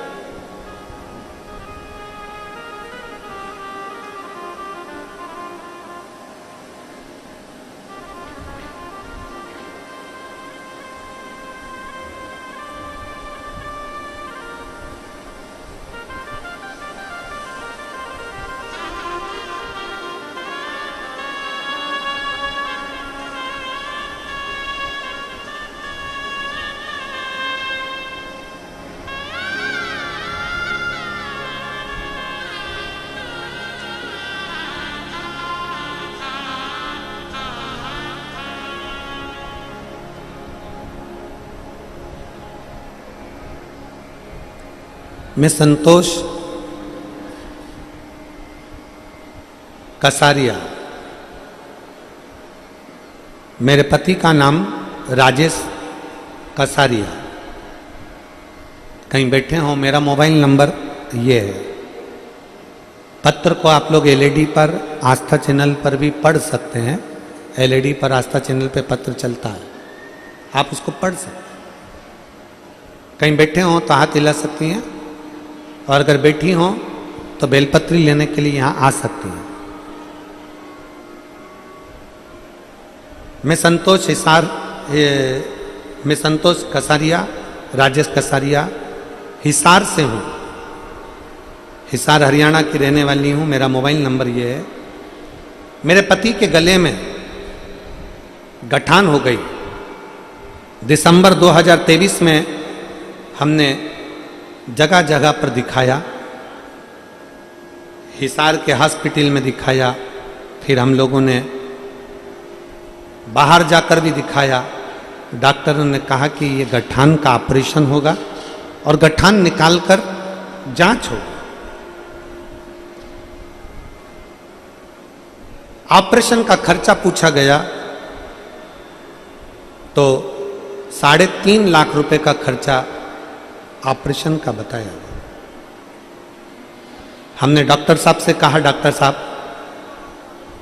हमें कुछ दिन दे दीजिए, हम वापिस आकर ऑपरेशन करा लेंगे। क्योंकि हमारे पास में इतना पैसा नहीं था गुरुजी, तो हम झूठ बोलकर घर आ गए। और घर आने के बाद आंखों में जल भरकर इतने रोए ना गुरुदेव कि एक तो पति के गले में गांठ हो गई, खाना खाते नहीं बनता, महीने निकलते जा रहे थे और उनके गले में से पानी भी निकलना बड़ा मुश्किल हो रहा था।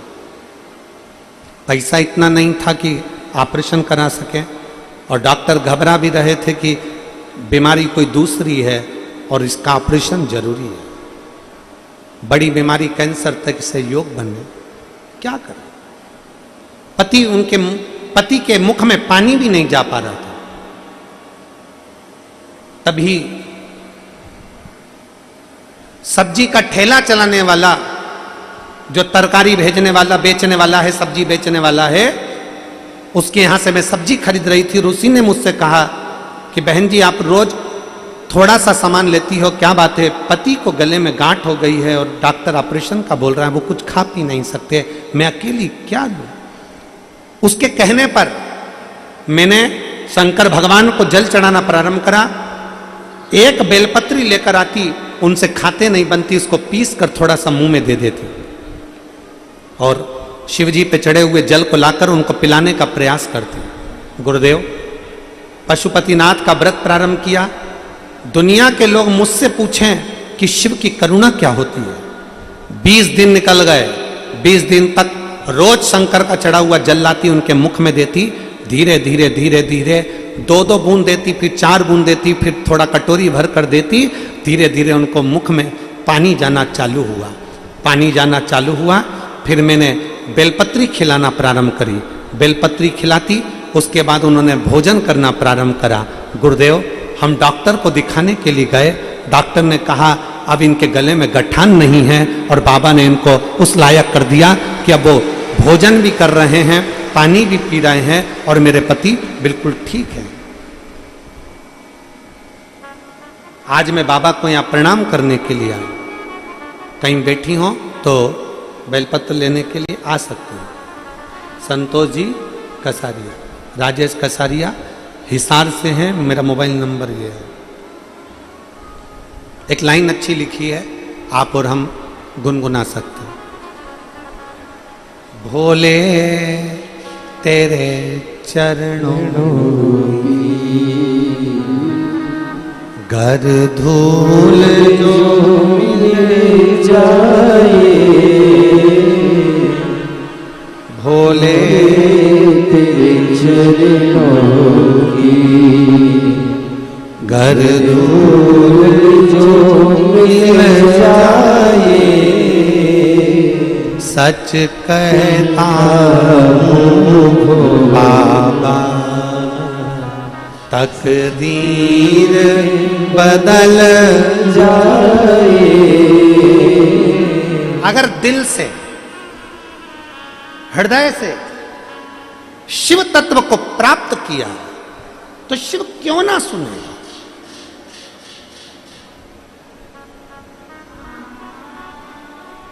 पति मना कर रहा है, पत्नी कर रही नहीं, नदी में नहाना पड़ेगा। पति कर रहा है मुझे तैरना नहीं आता, पत्नी कहती है चलो मेरा हाथ पकड़ो और नदी में चलो। हाथ पकड़ो मेरा, चलो नदी में। पति मना कर रहा है, मैं घर से नहाकर आया हूं, मामा जी के यहां भोजन करेंगे, वापिस आ जाएंगे, मैं नहाकर आया हूं।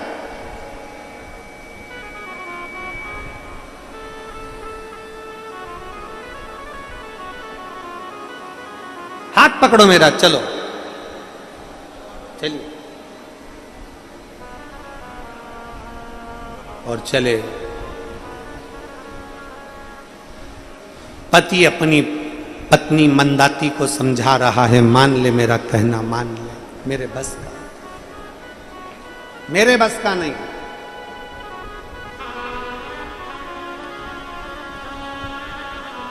पत्नी ने हाथ पकड़ा पति का, खींच के नदी में ले गई। जो पति पत्नी दोनों पानी में गए, पति का हाथ छूट गया, पति को तैरना नहीं आता था, पानी में बह गया। पत्नी पानी से बाहर निकल गई, चिल्लाने लगी मेरा पति पानी में बह गया, मेरा पति पानी में बह गया। रोने लगी, चिल्लाने लगी। रोते रोते रोते रोते पति 2 घंटा 3 घंटा 4 घंटा 5 घंटा इंतजार करा, पति नहीं आया। रोती रोती अपने मामा जी के यहां पहुंच गए। भांजी आई है। मामा जी को सूचना मिली कि भांजी तो आई पर भांजी दामाद नहीं आया। मामा जी ने पूछा बेटा तू अकेली? मामा जी तुम्हारे भांजी दामाद भी आए थे, हम दोनों पानी में नहाने के लिए नदी में उतरे, तुम्हारा दामाद पानी में बह गया। रो रही है। वो चले गए, वो चले गए। मामा जी ने ऊड़ देखी ना पुर, अपनी भांजी को खाना तक नहीं खिलाया कि भांजा दामाद नहीं आए तो मैं भोजन भी नहीं कराता। रोती हुई भांजी बाहर निकल गई, रोती हुई बाहर निकली, और बाहर निकलते निकलते फिर नदी के तट पर पहुंची। उसने विचार करा अब अपने ससुराल वापिस चली जाऊं, पर मन में विचार करा जब मायके के सगे मामा ने मुझे भोजन नहीं दिया, मामा ने मुझे नहीं रखा, तो मेरे ससुराल वालों को मालूम पड़ेगा कि उनका लड़का नहीं रहा, जो इतने सालों के बाद बेटा हुआ वो बेटा नहीं रहा। उनको मालूम पड़ेगा कि मेरी जिद के कारण मेरा पति चले गया, तो उनको मालूम पड़ेगा तो ससुराल वाले क्या रखेंगे। अब रोने लगी, क्या करूं। नदी के तट पर गई, थोड़ी सी आगे बढ़ी, आगे बढ़ते से उसने क्या देखा, खूब बिलक बिलक कर रो रही थी, खूब बिलक के रो रही थी, और रोते रोते सामने से एक बूढ़ा, एक बुजुर्ग, एक बुढ़ा सा व्यक्ति आ रहा था।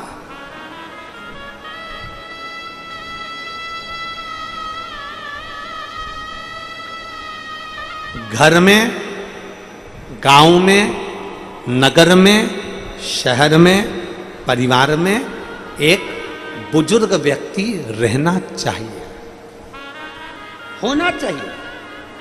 घर में बुजुर्ग का सम्मान होना चाहिए, बूढ़ा व्यक्ति घर के अंदर होना चाहिए। क्या फल मिलता है। रावण की सेना में भी एक बुजुर्ग था, और राम जी की सेना में भी एक बुजुर्ग था। राम जी की सेना में भी एक बूढ़ा था, और रावण की सेना में भी एक बूढ़ा था। रावण की सेना में रावण के नाना माल्यवन बूढ़े थे। राम जी की सेना में जामवंत बूढ़े थे। दोनों में अंतर है। रावण बूढ़े माल्यवन के कहना मानता नहीं था, और हनुमान जी बिना जामवंत के कहीं जाते ही नहीं थे। दोनों में अंतर है, दोनों में अंतर।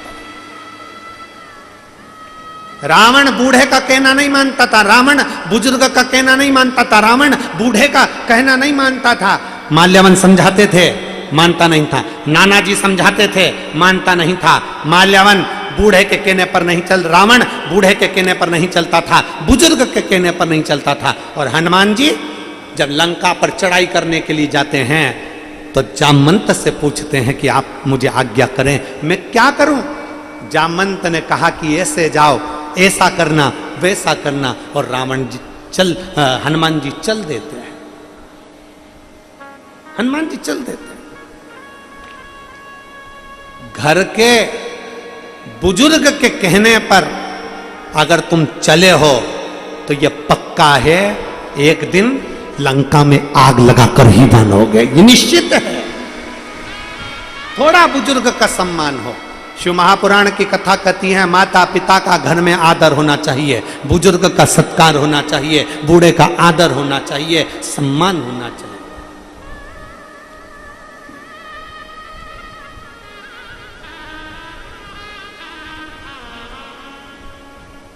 थोड़ा आदर हो माता पिता का, सम्मान, सत्कार। चले, बैठी थी मंदाती, आंखों से आंसू बह रहे थे। एक बुजुर्ग सामने से, एक संत, एक साधु, एक सन्यासी, एक तपस्वी, एक बूढ़ा सा व्यक्ति सामने से निकल कर आ रहा था। संत ने पूछ लिया, बेटी क्या हो गया, क्यों रो रही हो, क्या हुआ है तुमको, तुम्हारे रोने का कारण क्या, क्यों रो रही, किस लिए रो रही हो। कहा मैं तुमको क्यों बताऊं, मेरे रोने का कारण मैं तुम्हें क्यों बताऊं। संत ने, बूढ़े व्यक्ति ने फिर पूछा, बेटी क्यों रो रही हो, बताओ तो सही, आखिर क्यों रो रही हो, क्या हो गया। इतने में मंदाती ने कहा, बाबा मेरा पति पानी में नहा रहा था और डूबकर मर गया, ना जाने कहां चले गया।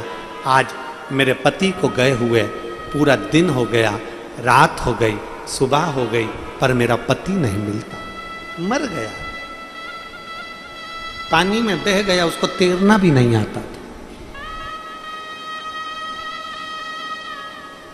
बूढ़े व्यक्ति ने कहा, बेटी मैंने किसी के मुख से सुना है, किसी के मुख से सुना है। अब जरा विचार करो, ये बहन ने, वो सिरसा वाली बहन ने लिखा कि मेरे को सब्जी के ठेले वाले ने कहा, यहां पर वो बाबा कह रहा है, यहां पर बूढ़ा व्यक्ति कह रहा है कि मैंने किसी के मुख से सुना है।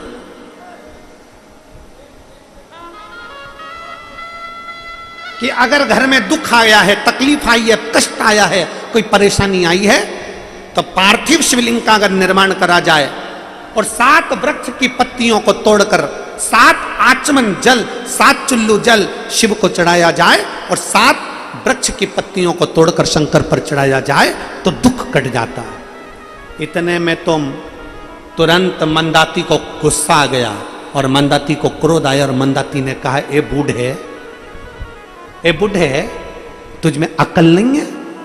मेरा पति मर गया, मेरा पति पानी में बह गया और तुम मुझसे कह रहा है कि पार्थिव शिवलिंग का निर्माण करो, 7 चुल्लू जल, 7 आचमन जल, 7 चुल्लू जल में भगवान को चढ़ाऊं और 7 वृक्ष की पत्ती लाकर चढ़ाऊं। बूढ़े व्यक्ति ने कहा, बेटी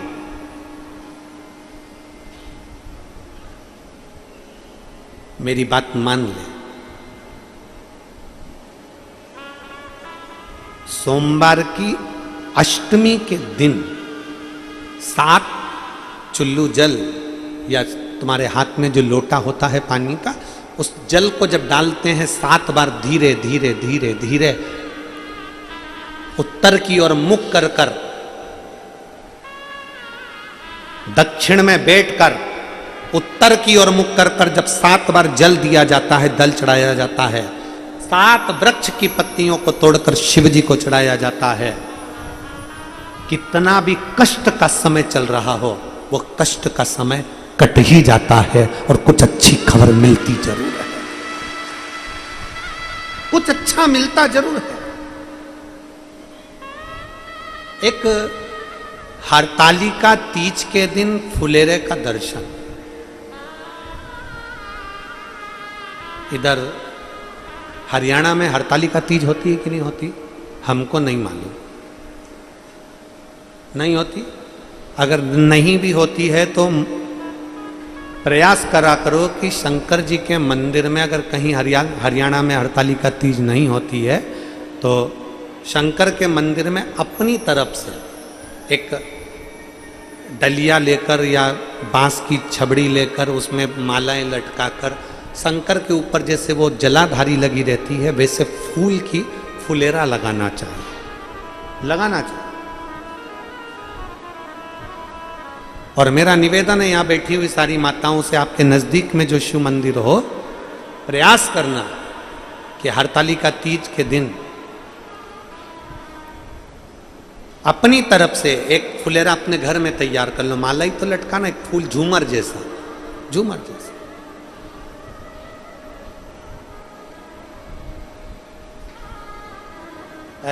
हो सका तो हम कल बताएंगे, बोलेंगे इनको यादव परिवार में, वर्धन जी की माता जी को या उनकी चाची जी को बोलेंगे तो वो बना के लाएंगी, तो हम आपको दिखाएंगे कल कि फुलेरा कैसा होता है। एक गोल या चौकोर कोई रिंग, उसके अंदर मालाएं लटकी, फुलेरा वो लगा है सामने, देखो पीछे लगा हुआ दिख रहा होगा आपको, कैमरे वाले उसको जरूर दिखाएंगे। एक गोल और भी हम कल एक बना के ले आएंगे तो आपको दिखा देंगे, फुलेरा बन सके, प्लास्टिक के फूल का नहीं, ताजे फूल का घर में मिल जाए फूलों या बाजार से माला लेकर उसका निर्माण कर प्रयास करो। कहते हैं सोमवार की अष्टमी के दिन 7 पत्ती 7 जल के पात्र चढ़ाने से जो फल मिलता है वो फल केवल हरतालिका तीज के फुलेरे का दर्शन कर कर हमें प्राप्त हो जाता है और हमारा आधा कष्ट उस फुलेरे के दर्शन से समाप्त हो जाता। उस फुलेरे दिल से करें, दिल से सुनो।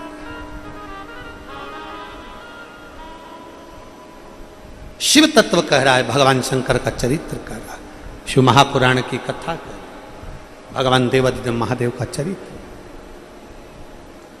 बूढ़े बाबा ने आकर कहा, बेटी बन सके तो तुम 7 किलो जल शंकर के पार्थिव लिंग का निर्माण कर कर चढ़ा दो और उस पर 7 पत्तियां चढ़ा दो। बेटी को क्रोध आ गया और मंदाती को क्रोध आकर कहा, बूढ़े बाबा तुम्हारे बुद्धि फिर गई है, तुम्हारा दिमाग काम नहीं करता। बूढ़े बाबा मेरा पति चले गया और तुम कहती हो कि मैं शंकर की पूजन करूं। इतने में मंदाती को क्रोध आया, पास में पड़ा हुआ एक पत्थर उठाकर बूढ़े बाबा के सिर पर मार दिया। बूढ़े बाबा के मस्तक से रक्त बहने लगा, बूढ़े बाबा चले गए।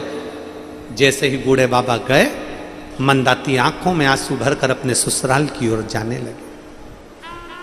ससुराल, मंदाती अपने ससुराल की ओर जा रही।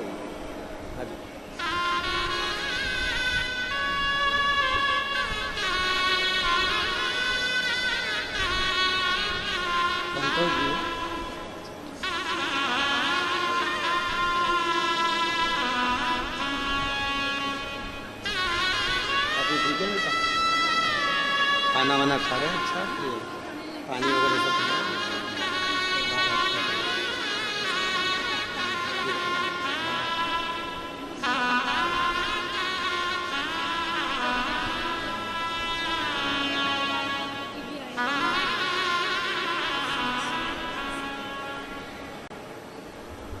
पति के गले में गांठ हो गई थी, ऑपरेशन का पैसा नहीं था। शिवजी पे चढ़ाए हुए जल पर भरोसा कर कर बाबा देवादिदेव महादेव ने ठीक करा। कह रही हैं पति भी आए हैं, बेटे भी आए हैं, शिव की कृपा से बिल्कुल ठीक हैं और भगवान शंकर की करुणा। शिव तत्व शंकर ओखड़ी, शिव ओखड़ी। मंदाती ने पत्थर उठाया, बूढ़े बाबा को मारा। बूढ़े बाबा के चेहरे से, सिर से रक्त बहने लगा, सिर से रक्त बह रहा था। मंदाती रो रही थी, ससुराल की ओर बढ़ने लगी, ससुराल की ओर चली। और जैसे ही मंदाती ससुराल की ओर बढ़ रही है, ससुराल की ओर जा रही है, मन में भय है, मेरी सास चिल्लाएगी, मेरा बेटा कहाँ है, मेरा ससुर कहेगा मेरा बेटा कहाँ है। रो रही है, चलती जा रही है, चलती जा रही है, चलती। आंखों में अश्रु समाया और चलते चलते चलते चलते आज मंदाती जैसे ही नजदीक में पहुंची ससुराल के, याद आया ये वो शंकर जी का मंदिर है जहां मेरा पति रोज जल चढ़ाने जाता था। ये वो शंकर का मंदिर है जहां मेरा पति रोज जल चढ़ाने जाता था। शंकर के मंदिर को देखकर आंख में आंसू भरकर बोली, मेरा पति मुझसे रोज कहता था कि शिवालय चल, शंकर को 1 लोटा जल चढ़ाने चल, शिव की आराधना कर। मैं गई ना, पर आज मेरा पति चले गया तो मुझे शिव की याद आ रही है। भूलवश रोती हुई मंदाती शंकर के मंदिर में आज चली ही गई और जाते से ही मंदिर में जितना सामान पड़ा था उसको बिलक कर हटाने लगी। महादेव तूने मेरा पति ले लिया, महादेव तूने मेरा पति ले लिया, महादेव तूने मेरा पति ले लिया, वो इतना जल चढ़ाने वाले को तूने ले लिया।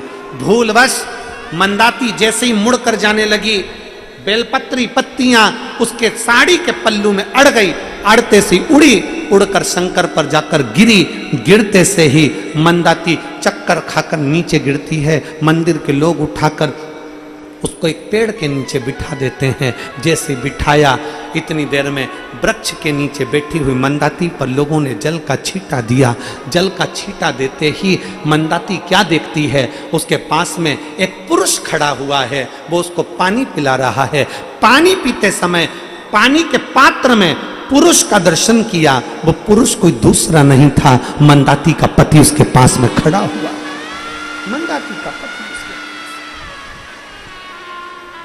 मंदाती का पति जैसे उसके पास में, स्वामी तुम यहां, तुम तो पानी में बह गए थे, तुम्हारा तो पानी में बहने के बाद 3 दिन तक पते ठिकाने नहीं थे, तुम कहां चले गए थे? इतने में पति ने कहा, मंदाती जैसे ही मैं पानी में बहा, पानी में बहते ही मुझे याद नहीं रहा कि क्या हुआ, इतने में एक पत्थर से मैं टकरा गया, पत्थर से टकरा कर वहीं पर मैं रुक गया, थोड़ा सा कचरा मेरे पास में एकत्रित हो गया, एक नाविक ने मुझे निकाला और नाविक ने निकालकर मुझे एक और करा, और उस नाविक ने, बूढ़े व्यक्ति ने मुझे औषधि दी, और औषधि देकर आज मेरा स्वास्थ्य पूर्ण तरह से मैं ठीक हो गया। इतने में मंदाती ने कहा, ये मेरा कुछ नहीं है, मुझे लगता है आज तक मैं शंकर के मंदिर नहीं गई थी, शिव ने मेरी लाज रख ली। मंदाती ने अपने पति वज्र सुमन से कहा, मेरा पुण्य प्रबल नहीं है। बूढ़ा व्यक्ति आया और बूढ़े व्यक्ति ने कहा, अरियो मंदाती, तुझे नहीं मालूम आज सोमवार की अष्टमी है, भूल से भी शंकर के दरवाजे जो चला जाता है, भूलवश कुछ समर्पित भी कर देता है, तो शिव उसकी झोली भर ही देता है। दिल से निवेदन करिए, जहां जगह मिल जाए वहां बैठ जाइए, जहां भी जगह मिले तहां बैठकर भगवान शिव से अपने मन की भाव अवश्य करें। सभी लोग साथ में बोलेंगे, दिल से बोलेंगे, हृदय से बाबा को पुकारेंगे, साथ में बाबा से प्रार्थना करेंगे। जहां जगह मिले वहां बैठकर भगवान से भाव से प्रार्थना करें।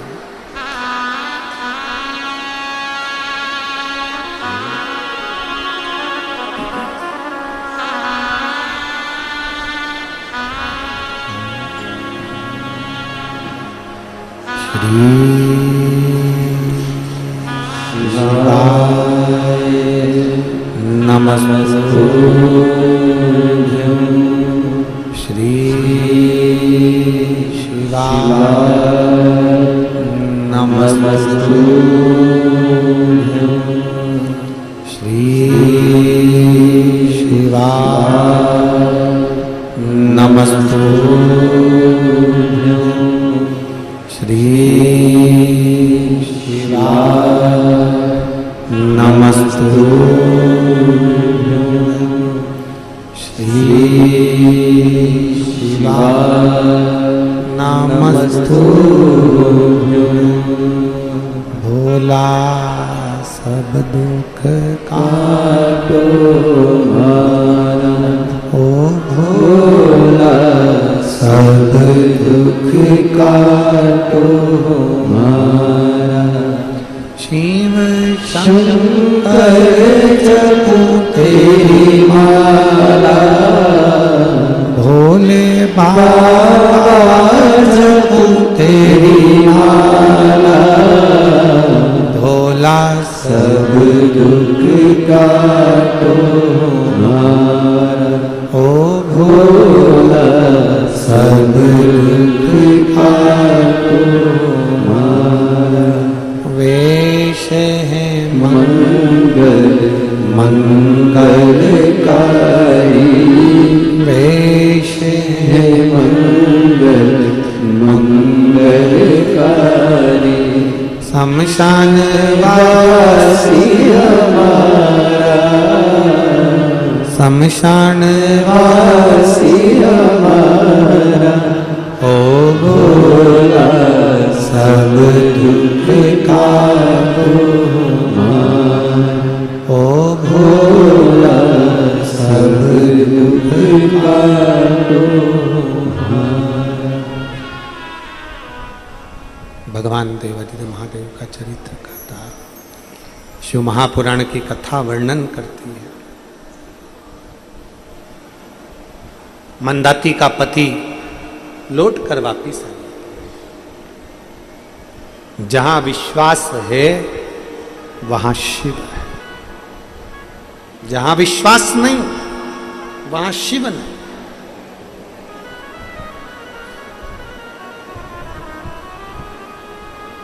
आप इतनी संख्या में बैठे हो, आपके अंदर अगर भरोसा है कि मैं जिस कथा को सुनने के लिए आई हूं, शिव महापुराण की कथा को श्रवण करने के लिए मैं पंडाल में आई हूं। हमारे आसपास में ये कथाएं बहुत कम हो पाती है।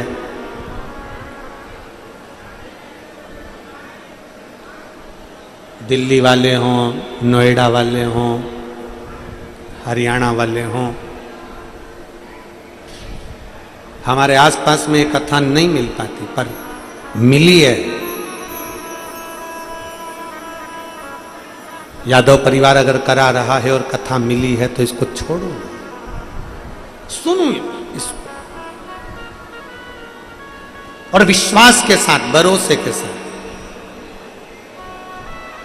कोई लेट बनता है, कोई जल्दी बनता है।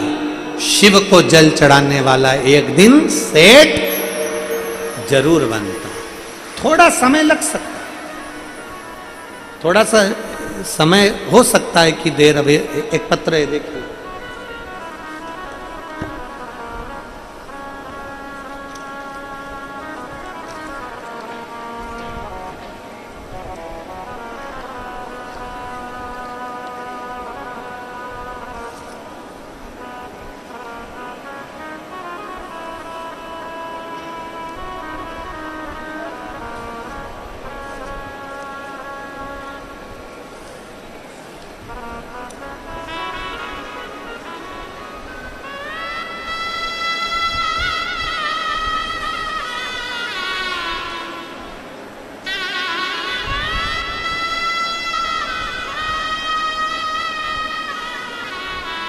मेरा नाम रिया मिश्रा है।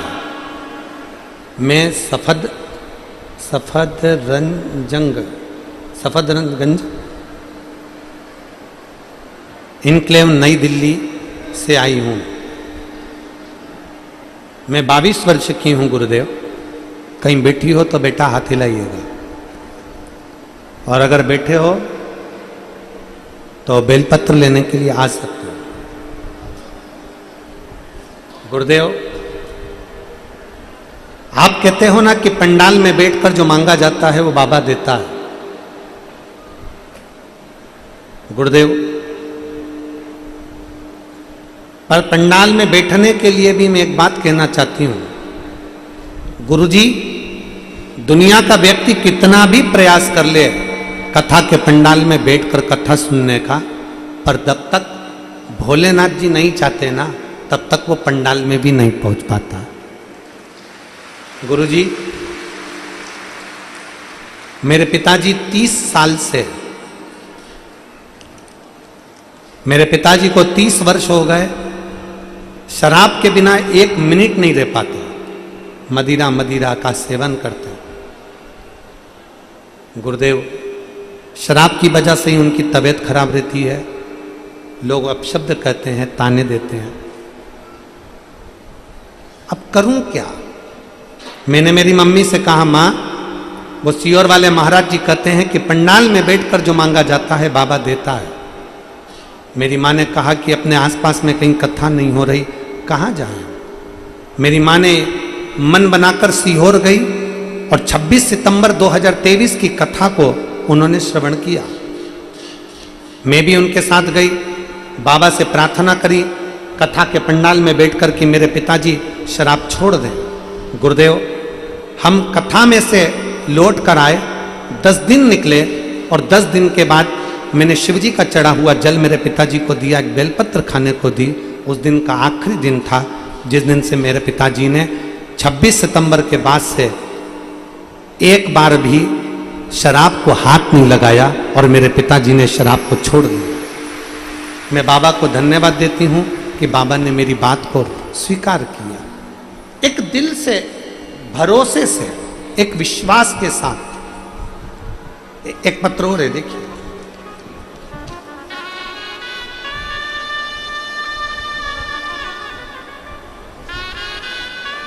मेरा नाम दीपा है, मेरे पति का नाम करण है। मैं दिल्ली से हूं।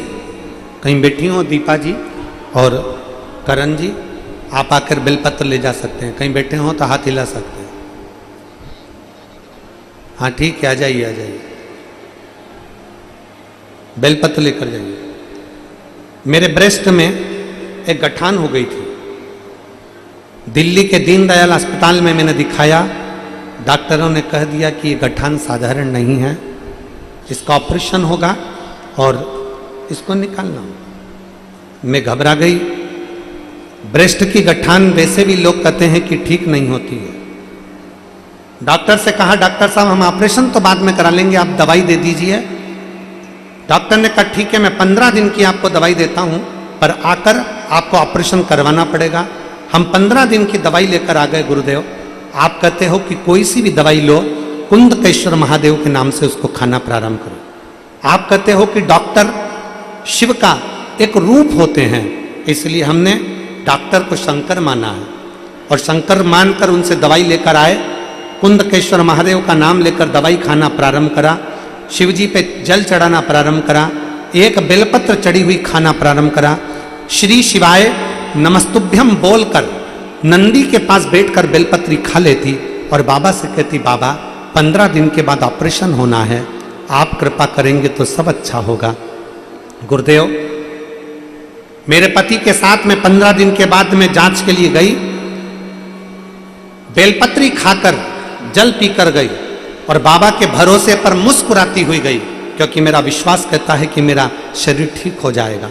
जैसे ही डॉक्टर ने मेरी जांचें प्रारंभ करी और जांच में आया कि मेरे ब्रेस्ट में जो गठान थी वो पूरी की पूरी गल चुकी थी। मैं बाबा को यहाँ धन्यवाद देने के लिए आई हूँ। कहीं बैठी हो तो आ सकते। एक शिव तत्व, एक ओघड़ी, एक शंकर हमारे भीतर विश्वास के साथ उत्पन्न।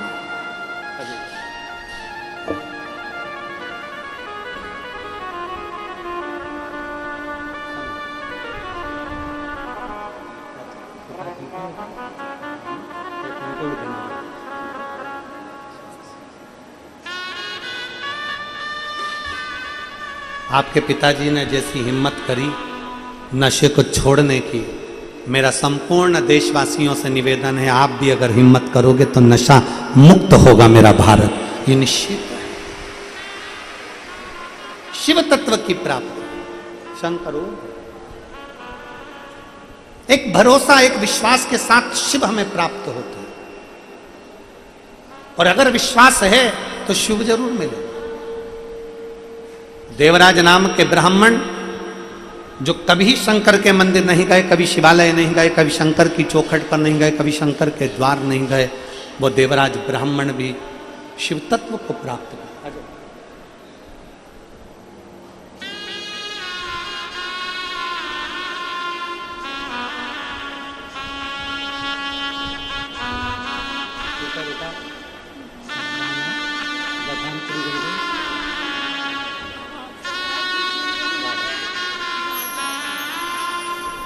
बेटी को गठान हो गई थी ब्रेस्ट में और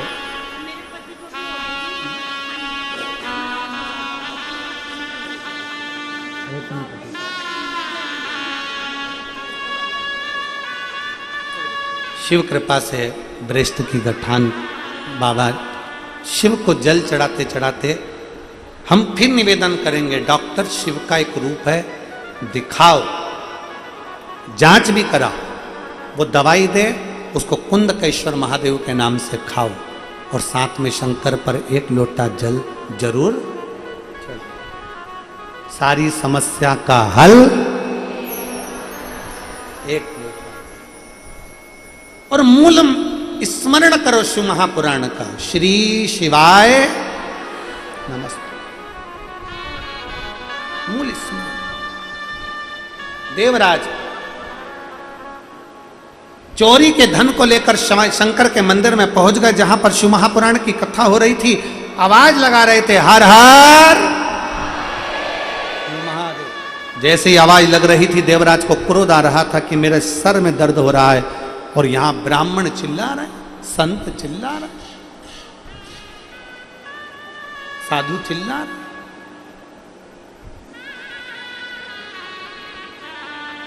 क्रोध आया, चोरी का धन लेकर देवराज बाहर निकल गए।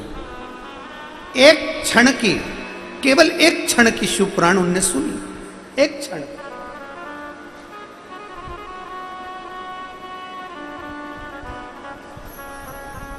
दिल से अगर सुनी है तो एक ना एक दिन मेरा कुबेर भंडारी तुम्हारे दरवाजे तक जरूर पहुंचता है। दिल से अगर सुनी,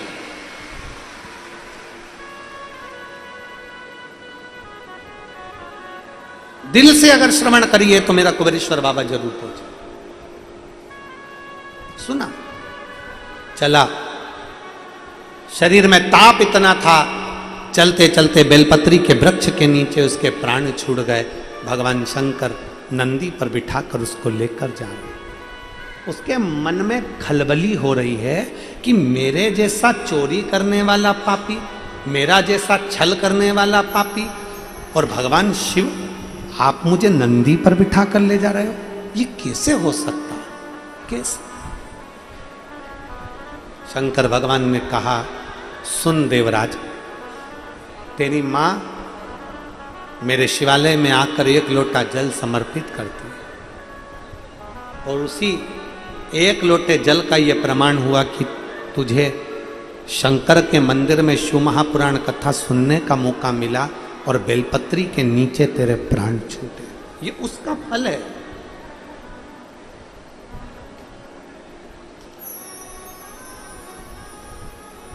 आप में से कितने लोग हैं जो शंकर जी के मंदिर में रोज जल चढ़ाते हैं? जरा हाथ उठा। सब चढ़ाते हो? रखो, वापिस रखो। बहुत बहुत साधुवाद। जाना चाहिए।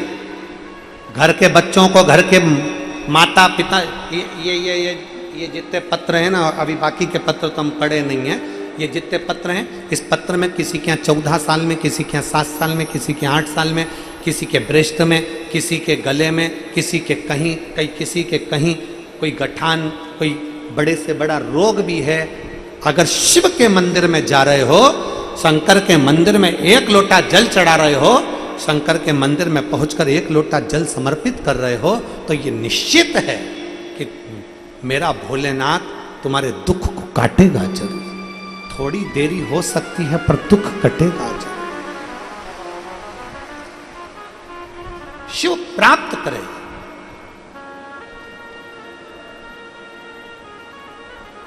बोल बम का नारा है। अच्छे अच्छे जम के बोलो जरा, बोल बम का नारा है। हार हार। शिव तत्व की प्राप्ति अपने भीतर होना चाहिए। शिव तत्व की।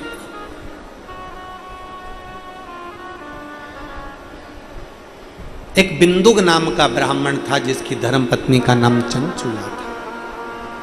बिंदुक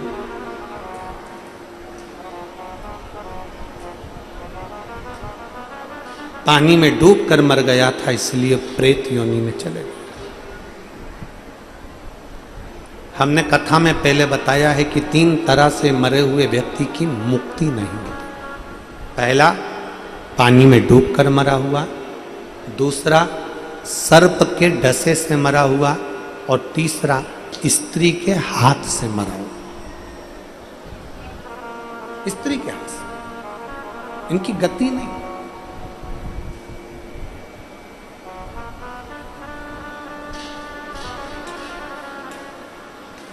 पानी में डूबकर बिंदुक मर गया। चंचुला काशी की यात्रा को गई, थोड़ी सी शिव पुराण कानों में पड़ गई और पढ़ने के बाद उसका प्राण छूटा तो वो शंकर के धाम में पार्वती जी की सहेली बन गई। पर मन विचलित है क्योंकि पति की गति नहीं है, पति की मुक्ति नहीं हुई है, पति का मोक्ष नहीं हुआ है। अब करे तो करे क्या?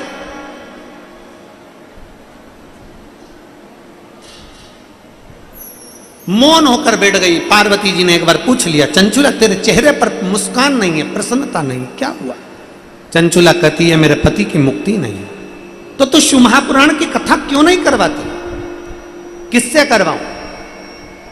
देव ऋषि नारद को श्राप लगा है कि वो एक जगह नहीं बैठ सकते, तो नारद से करवा नहीं सकती, किससे करवाऊं? देव ऋषि नारद ने कहा मेरे मित्र हैं तुमरुका जी।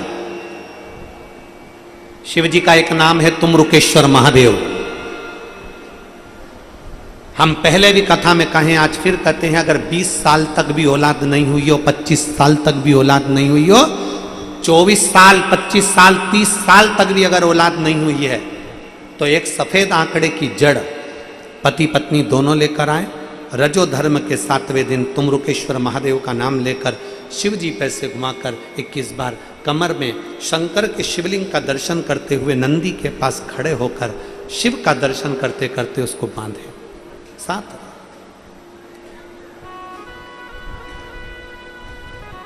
क्यों ना? कितनी बड़ी भी समस्या में घिर गए हो, कितनी बड़ी भी तकलीफ है, बेलपत्री के मध्य भाग में पीला चंदन, दोनों भाग में लाल चंदन और बेलपत्री के मध्य भाग को पकड़कर दक्षिण में बैठकर या खड़े होकर उत्तर की ओर मुख कर बेलपत्री की डंडी का मुख उत्तर की ओर रखते हुए शंकर भगवान के शिवलिंग पर प्रतिदिन तुमरुकेश्वर महादेव का नाम लेकर समर्पित करना चालू करो। 15 से 20 दिन लगेंगे, तुम्हारा दुख कटेगा जरूर और मेरा शंकर संभालेगा जरूर। तुमरुकेश्वर महादेव सहजता नहीं। तुमरुका जी ने शिव महापुराण की कथा कही, भगवान देवादिदेव महादेव ईश्वर जी और पार्वती जी गोरा जी बनी। दोनों ईश्वर जी गोरा बनकर गणा और गौर बनकर पधार रहे हैं। जोरदार ताली बजाकर स्वागत करें गणा गौर के लिए। गणगौर हमारे बीच में ईश्वर जी गोरा जी पधार रहे हैं और ईश्वर जी और गोरा जी बनकर भगवान शंकर और पार्वती जी शिव महापुराण कथा के यजमान बनकर कथा को श्रवण कर रहे हैं। जोरदार ताली बजाएं ईश्वर जी गोरा जी के लिए। बोल हर हर महा। 5 दिन की कथा है गुरुग्राम में।